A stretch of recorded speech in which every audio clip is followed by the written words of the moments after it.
பஞ்சபூத ஸ்தலங்களில் அக்னி ஸ்தலமாகவும் நினைத்தாலே முக்தி தரும் திருத்தலமாகவும் விளங்கும் திருவண்ணாமலை அண்ணாமலையார் திருக்கோயிலில் ஆனி பிரம்மோற்சவ கொடியேற்றத்தை முன்னிட்டு இன்று அதிகாலை கோயில் நடை திறக்கப்பட்டு அண்ணாமலையார் மற்றும் உண்ணாமுலை அம்மனுக்கு சிறப்பு அபிஷேகங்களும் அலங்காரங்களும் செய்யப்பட்டு மகா தீபாரதனை நடைபெற்றது.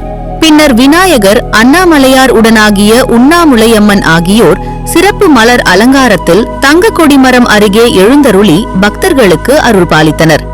அதனைத் தொடர்ந்து சிவாச்சாரியார்கள் வேத மந்திரங்கள் முழங்க கணபதி தாளத்துடன் ரேவதி நட்சத்திரத்தில் மிதுன லக்கினத்தில் தட்சிணாயன புண்ணிய காலத்தில் இன்று காலை 6:06 ஆனி பிரம்மோற்சவ கொடியானது 63 அடி உயரமுள்ள தங்க கொடிமரத்தில் ஏற்றப்பட்டது.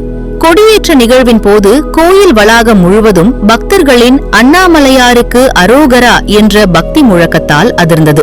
ஆயிரக்கணக்கான பக்தர்கள் கலந்து கொண்டு சாமியை தரிசித்து வழிபட்டனர்.